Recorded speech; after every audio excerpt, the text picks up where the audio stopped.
The last time we saw Ben Simmons play NBA basketball was in Game 7 of the 2021 Eastern Conference semifinals. The 76ers were shockingly upset by the Atlanta Hawks, no thanks to Ben's 5-point performance where he only attempted 4 shots. As expected, the critics were loud, very loud, and pretty much the entire perception on who he is as a player and the potential he offers shifted in a major way, going from someone who just 4 years into his career was racking up individual accolades across the board to one many considered to be unplayable in the playoffs. Now, in a new situation in Brooklyn, I feel like there's an opportunity for him to really unlock some areas of his game.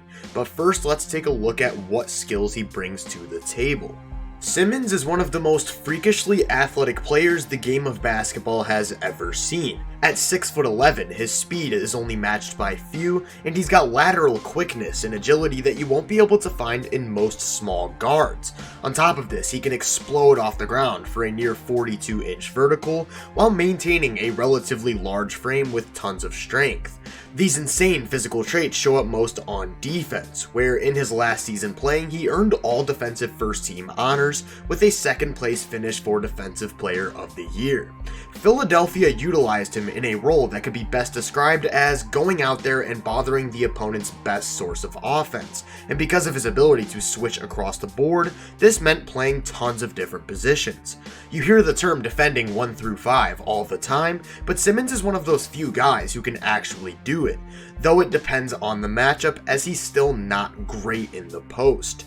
His size and length are typical of what you would find in a power forward or sometimes even a center, while his mobility allows him to effectively lock down the point of attack. And that's where he does most of his work, as most modern NBA offenses are built around spacing the floor for perimeter ball handlers. I earlier mentioned his lateral quickness and agility, and when paired with his outstanding hip mobility, he's able to cut off just about any attack angle regardless of how shifty his matchup is. Because he's bigger and stronger than virtually every shot creator, he gets right up in their airspace with tons of physicality and completely eliminates the use of bumps or initiated contact to create separation. He's also got outstanding hands, just picking the pocket of any over-exaggerated moves or moments of laziness, and he's one of the league's best screen navigators, rounding out an on-ball arsenal that makes him arguably the best point-of-attack defender in the NBA. That ability to avoid and phase through screens also helps him as a chaser, although he does lack in quite a few other areas away from the ball. He's not a super engaged helper and doesn't have the awareness or quick processing speed that you would want from the quarterback of an elite defensive unit. He does offer some rim protection due to his size and vertical gifts, but he's not always in position or active enough to truly serve as a primary paint defender. Where he's absolutely phenomenal is in passing lanes. His length and speed allow him to cover tons of ground. As I mentioned before, his hands are quick and sharp, allowing him to consistently deflect or even snatch the ball right out of the air, and this turnover generation is a great way to create transition opportunities going the other way. As is his defensive rebounding, playing the grab and go game to near perfection. That unique combination of speed and size when paired with his ability to handle the ball make him a freight train in the open floor, which is where a large majority of his value as an offensive player lies. When pushing the ball down the throat of a recovering defense, he loves to use in and out dribbles to get a bit deeper on drives, where he's a pretty decent finisher. He has some nice above the rim capability, and he's really good with the use of his offhand to add a bit of versatility to his finishes. With that being said, he does have some awkward footwork, which hurts when looking to carve out lanes in traffic, and he's not too great at dealing with added contact. This is why most of his juice as a transition engine comes as a result of his sensational downhill playmaking. He's amazing at mapping the court, knowing where everyone is at all times and how to get the ball there, which when playing at that tempo leads to tons of open opportunities for players around him. He's a very talented passer, comfortable making tight and tough deliveries to just about every inch of the floor, and even mixing in some occasional manipulation to open these looks up just a bit more. In most cases, he's creating high-quality three-pointers through this skill set as a transition playmaker, and as a result, his 5.3 three-point assists per 100 possessions were good for third in the NBA. Even off of made baskets or situations that would seem to lead back to the half court, he loves to push the pace and get out running as much as possible, adding a much needed dimension to an already elite Brooklyn Nets offense. Last season, they were just 18th in the NBA in transition possessions, yet first in efficiency, and having a guy like Ben Simmons who was 4th in transition shot creation and can do so in various different ways should change that dynamic entirely.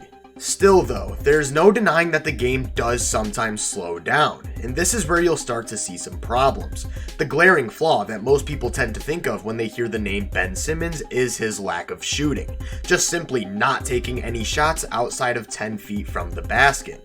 Opposing defenses are comfortable just abandoning him when he doesn't have the ball, as there's no reason to close out or really apply pressure off the catch, which ends up with him just hanging around the dunker spot for dump-offs.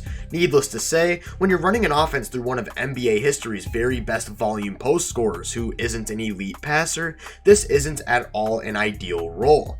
One attempt at a solution was using him as an initiator, but that didn't work either, as defenders would just completely sag off of him and go under on every screen, therefore taking away most of his routes to the paint. What about solution number 2? Running offense through him in the post, where sure, he's got a solid running hook shot and can take advantage of smaller matchups, but again just isn't providing enough as a scorer to generate efficient offense. This weird senselessness of his role and not really fitting in anywhere became an easy point to scheme for come playoff time, as did his disastrous free throw shooting, being virtually unplayable on some key possessions because intentionally fouling him was almost always a win. It's easy to focus on these flaws because they are definitely there and really drag him down as an offensive player, but I do still think there are areas of his game that can contribute in the half court. He's a pretty good screener, which we'll get back to in a sec, and he does occasionally get to the rim and create downhill. Of course, his confidence is completely shot, and he has a bad tendency to overpass, so he's not really creating an advantage for the guys around him. As a result, he just isn't capable of being a true initiator, which while in Philly raised some clear issues, doesn't matter nearly as much in Brooklyn.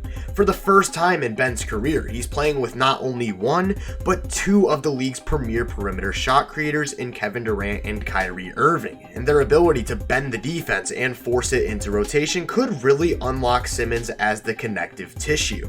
As I mentioned before, he is a pretty good screener, and in the pick and roll, those 2 guys almost always force some sort of aggressive coverage with the occasional blitz, and in the short roll, he can fully utilize his downhill threat to open up more opportunities as a passer.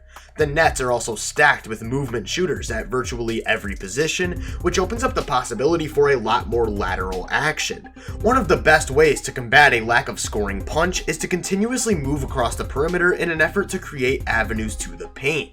Ben has already shown tons of promise as a dribble handoff initiator who can read the defense well and explode on quick drives if his man falls out of position. With this much space to operate, and so much scoring, movement, and creation, I think Brooklyn can really tap into Ben Simmons in a way we haven't seen on the offensive side of the ball. Along with what he brings in transition, this feels like it could fit like a glove.